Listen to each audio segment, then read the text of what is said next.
आज हम करेंगे कक्षा 3 हिंदी। ठीक है, तो आपकी हिंदी की जो पुस्तक है उसके अंदर आपको पेज नंबर 44 पर एक लोक कथा दी गई है, जिसके लेखक जो है वो रामनंदन जी हैं।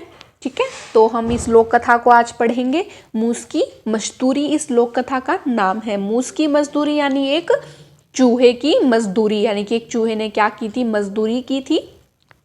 ठीक है, बहुत समय पहले की बात है। उस समय आदमी के पास धान नहीं था।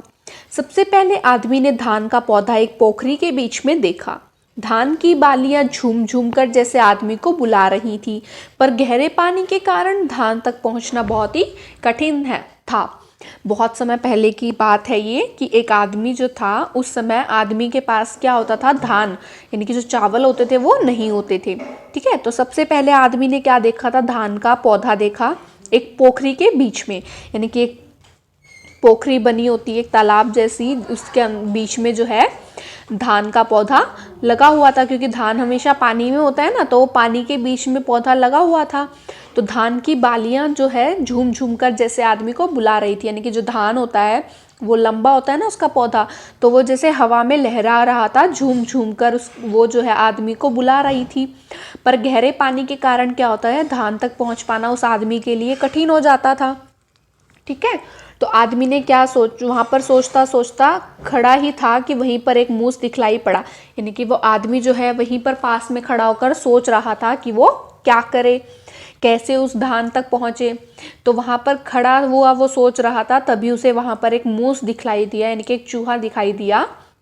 और आदमी ने मूस को पास बुलाया और कहा, उस चूहे को पास बुलाया और कहा, मूस भाई, पोखरी के बीच में देखो, उन धान की प्यारी बालियों को झूम झूम कर वो मुझे बुला रही हैं, लेकिन पानी गहरा है।